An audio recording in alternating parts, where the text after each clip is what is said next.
좋은 자리에서 발표할 기회를 주셔서 대단히 감사합니다. 분당 서울대학교 병원 안과 주광식입니다. 저는 사실 뭐 선생님들처럼 리서치 어떤 그 하나의 리서치를 가져온 건 아니고 사실 이제 제가 유전자 분석을 하면서 여러 가지 고민이 되고 좀 더 이제 환자를 대하면서 그런 좀 환자에 대한 그런 그 어떤 니즈를 풀어줄 수 있는 방식이나 앞으로 추후에 어떻게 해야 될까를 좀 고민한 거에 대해서 그냥 공유하는 시간을 가져보려고 하고 있습니다.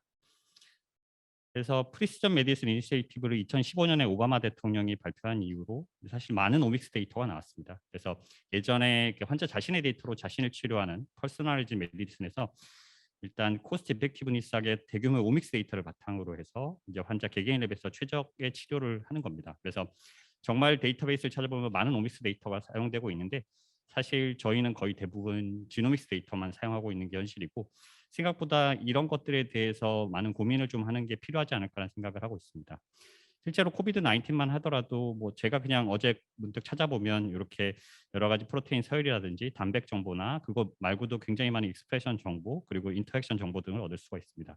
하지만 이런 유전자의 유전성 망막 질환에 있어서는 DNA를 치치하고 동일하게 NGS 데이터의 방식에서 DNA 뮤테이션만을 발견하는 그런 방식으로는 이제 어떤 유전자 치료라든지 좀 제한된 것만 가능하지 않을까 싶습니다. 현재 RP65도 우리나라의 이제 연대라든지 삼성병원에서 이제 막 케이스들을 시작하신 것 같은데요.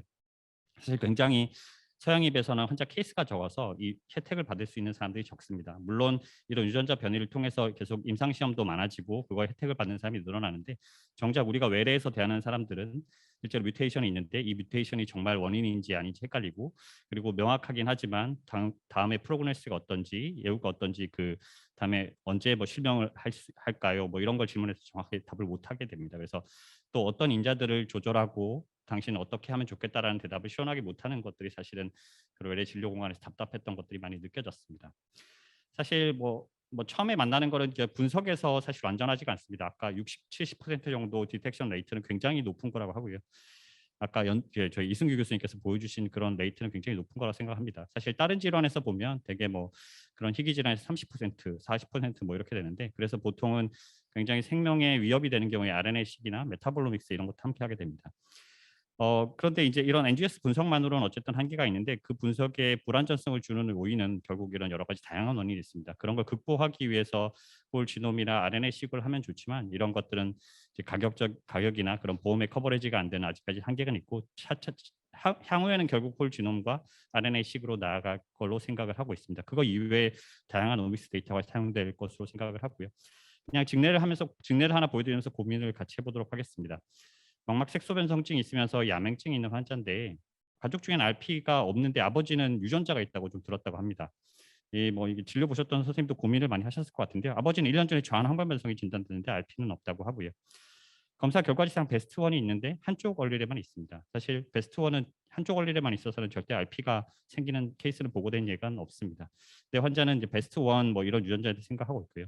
아까 말한 이제 보니 스피큘이 살짝 보이는 케이스인데 이 케이스는 그래서 사실 뭐 디퓨즈하게 디저너레이티브 체인지가 사실 안절을 보면 그냥 이제 보이고 그래서 이제 포토리셉터 디스럽션도 이렇게 주변부에 관찰되면서 로드 리스판스가 거의 사라진 걸 확인할 수 있습니다. 그래서 저희가 이제 좀 더 많은 연구용 패널을 좀 더 많은 유전자와 여러 가지 다양한 부위를 좀 더 커버리지해서 해보면 CNGB1이라는 뮤테이션이 나옵니다. 그래서 실제로 베스트 1도 같이 가지고 있지만 이런 유전자도 같이 가지고 있고 생각보다 많은 케이스에서 어머니 아버지가 다른데 유전 변이가 다른 경우가 있습니다. 그래서 좀 더 RP가 있는데 RP 유전자가 3개가 나오는 경우도 있고요. 그래서 어머니가 자식은 괜찮은데 또 어머니가 굉장히 시비하게 나오는 케이스도 있었습니다. 그래서 생각보다 이런 유전 진단을 할 때 그 나온 유전자가 아닌 경우도 있고 생각보다 좀 더 이런 아까 말한 대로 리아날리시스 같은 과정이 좀 필요하기도 합니다. 그래서 기존에 알려진 저도 계속 고민하는 거는 기존에 알려진 이런 뮤테이션에 대한 그런 부분을 뭐 최대한 포함시켜서 계속 패널을 업데이트를 해야 될 것 같고요. 그래서 그런 과정을 계속 뭐 진행을 하고 있습니다.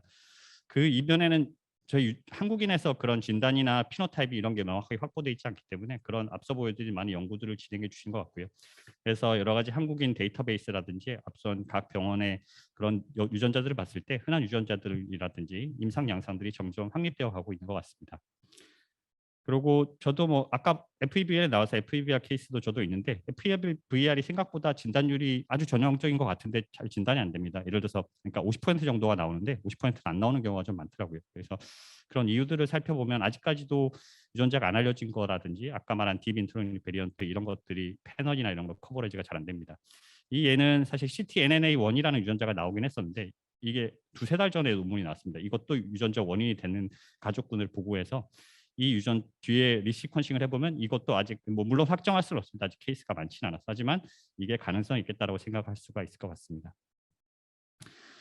그래서 이러한 좀 더 분석의 그런 질을 높이기 위해서는 앞서 보여드린 카피 넘버 베리에이션 분석도 같이 하면 좋을 것 같습니다. 그래서 홀엑솜 시퀀싱이라든지 또는 패널 같은 것도 사실 카피 넘버 베리에이션을 분석을 할 수 있습니다. 물론 엑손 영역에서만 가능하기 때문에 인트론이나 굉장히 어려운 영역에서는 불가능하고요.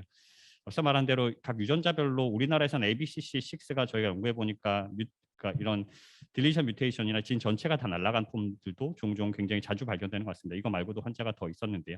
그래서 이렇게 카피 넘버 베리에이션 분석을 해보면 이런 엑손이 날아간 부분이 보입니다. 그래서 그런 것들에 대한 분석이 현재 가지고 있는 패널에서도 가능하니까 추가적인 그러니까 재분석이나 이런 것들이 필요할 것 같습니다. 그리고 아까 또 이승 교수님 말씀해준 내용 중에서는 RPGR 관련된 것도 있었는데 사실 RPGR에는 오픈 리딩 프레임 15번의 뮤테이션이 많습니다.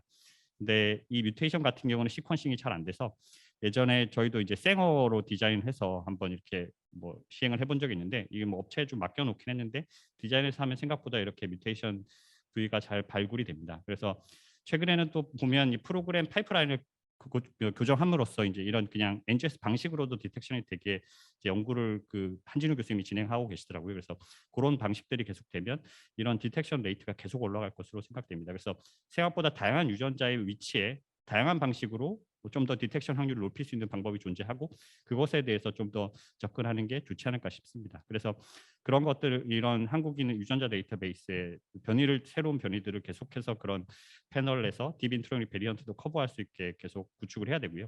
그다음에 CMV 분석이라든지 추가로 생어 시퀀싱을 해서 분석 방법도 좀 다양화하고 궁극적으로는 이런 것들이 보험이 커버리지가 되거나 하면 좀더 롱리드 시퀀싱이나 홀 지놈 그리고 RNA-식으로 나아가야 되지 않을까 생각합니다. 그걸 통해서 이제 좀 이 환자한테 좀 더 정밀한 진단을 좀 가능하게 될 것 같고요.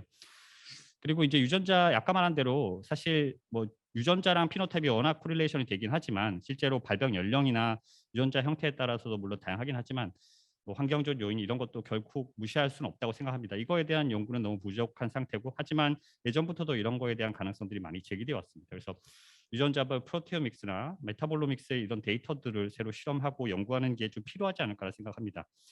뭐 이미 저희가 사실 그런 라이프 스타일이나 다른 지지제에 의해서 어떤 영향을 받을 수 있는 인자들은 뭐 안과적의 염증성 질환이 있거나 이런 것들은 이미 배제를 잘 하고 있는 것 같습니다. 예를 들어서 이 환자는 17세 RP 환자인데요. 근데 엄마 삼촌은 야맹증이 있고 외할머니 RP로 진단받았습니다. 근데 보면 최근에 몇 년 사이에 심각한 시력 저하가 있다고 하는데 외할머니 같은 경우는 60세 넘어서야 겨우 뭐 실명하고 그전까지 굉장히 잘 보셨다고 합니다. 실제로 펀더스를 보면 굉장히 좀 이쪽에 디제너레이션이 굉장히 많이 진행되는데 가족력에 좀 전혀 맞지를 않고 어머니 아버지 삼촌도 눈이 1.0의 시력이 나오고 야맹증 이후에는 다른 게 없을 때 사실 이럴 때는 뭐 다들 하시는 것처럼 좀 의심을 해봐야 됩니다. 그래서 2015년에도 이데마가 있었는데 따로 뭐 FAG나 이런 거 촬영한 것 같지는 않고요 타병원에서. 그래서 저희한테 오셨을 때 포토리스트가 일단 다 나가 있는 상태였고 다른 병원에 갔을 땐 항상 RP라서 시력이 안 나온다는 얘기만 들었는데 실제로 보면 이데마가 존재하고 FAG를 보면 리킹이 꽤 심합니다. 그래서 하이도스 스테로이드를 쓰고 했더니 2-3주 만에 바로 이제 리킹이 좋아지기 시작하고요. 그래서 이데마도 2-3주 만에 많이 감소했습니다. 그래서 HLA-P 51도 나오긴 했는데 아직 배챗에 다른 피노타입은 없어서 확정 내리기는 없지만 이렇게 사실 RP 뭐 이거는 좀 어떤 메타볼로믹스나 이런 데이터를 사용한 건 아니지만 저희가 진료실에서 좀 더 정밀하게 환자를 보면서 좀 더 환자의 디지즈 프로그레션이나 이런 것들을 잘 면밀하게 관찰해야 된다는 그런 예라고 좀 보여드릴 수 있을 것 같습니다. 그래서 기존의 메타볼로믹스 분석한 예들도 있는데요. 실제로 환자나 주위에서 이런 메타볼로믹스를 분석해서 어떤 특정 아미노 뷰티레이트나 이런 아미노 케토 글루타레이트 이런 알파 그런 것들을 제한 시기를 하게 되면 이런 RP나 이런 프로그레션이 좀 줄어든다는 보고도 있습니다. 사실 그래서 생각보다 어떤 시기나 라이프 스타일이 영향이 분명히 있을 것 같은데 현재는 이제 많은 유전자 데이터를 바탕으로 했으니까 그런 유전자를 바탕으로 한 어떤 유전자 형태에 따른 시기 제한이라든지 그런 것들을 좀 더 연구를 해야 되지 않을까 생각합니다. 그래서 그런 논문들 관련된 논문들도 있고 뭐 실제로 메타볼로믹스 분석들도 많이 요새 진행하고 있는 것 같습니다. 실제로 치료는 굉장히 한정적인 것 같고요. 아직 뭐 치료 분야는 뭐 정밀의료를 아직 할 수 있을 정도는 아닌 것 같습니다. 근데 뭐 다 아시는 것처럼 현재 RP65는 우리나라에 사실 많이 없고, 그래서 이거에 대해서 사실 좀 뭐 유전자가 도미넌트 네거티브 이펙트라든지 게노 오브 펑션 뮤테이션은 동일하게 적용, 이런 진 오그멘테이션 치료를 동일하게 적용할 수가 없습니다. 그래서 뭐 크리스퍼가 향후에는 어쨌든 진 에디팅 기술이 더 발전하게 되면 인비보로 시행하게는 하는 게 가능하게 되면 언젠가는 뭐 이런 크리스퍼나 그런 에디팅이 가능하게 되겠지만, 아직까지는 그런 니즈, 아직까지는 좀 뭐 여러 가지 방식으로 연구를 해야 되지 않을까 싶습니다. 캔서에서 보면 PD 안티 PD1 그 안티바디를 쓰면서 사실 4분의 1 또는 3분의 1 정도의 환자가 그 기존의 뮤테이션 어떤 뮤테이션이나 상관없이 반응하기도 합니다. 어떤 그런 공통된 패스웨이를 가지고 있을 것이라고 생각을 하고요. 그래서 이런 뭐 최근에 JCI에 실린 논문 중에서는 TGF 베타 시그널에 대해서 모듈레이션을 하게 되면 그 RP의 원인 유전자와 상관없이 치료가 된다는 그런 동물 모델 보고도 있습니다. 그래서 그런 다양한 측면에서 좀 뭐 연구를 좀 진행해야 되지 않을까 싶고요. 저희도 사실 유전자 치료 연구도 여기 이주종 교수님 마우스 이용해서 치료 그렛 이용해서 좀 저희도 테스트해 보기도 하고, 그리고 뭐 저 같은 경우는 케미컬 스크리닝 좀 해서 ABCA4 같은 올트랜스 레티나의 톡시서티를 감소시키기 위해서 엑소좀이나 또는 이제 그 케미컬 스크리닝 진행하기도 했습니다. 그래서 실제로 해보면 놀랍게 케미컬이 가끔 이런 산화적 스트레스를 줄임으로써 이런 그 올트랜스 레티나의 톡시서티를 줄여서 좀 세포의 성장이나 이런 게 좀 덜 감소되는 게 있고, 그 hit이 꽤 나오는 것 같기는 합니다. 그래서 그거에 대해서 뭐 마우스 모델을 만들어서 실험하고 있는데요. 그런 것들이 뭐 여러 가지 노력들로 다양한 치료 방법이 개발될 수 있게 저도 열심히 노력하고 여기 선생님들도 아마 잘 해주실 거라고 생각하고 있습니다. 그래서 현재 진 치료는 진 오그멘트에서 벗어나서 좀 다양한 접근 방식을 통해서 좀 치료를 하는 방식이 돼야 되지 않을까 생각합니다. 그래서 정밀유래를 위해서는 유전자 분석이라든지 기능 관련해서에 대한 연구라든지 치료에 대한 접근이 좀 더 잘 이루어져야 될 것으로 생각하고 있습니다. 감사합니다.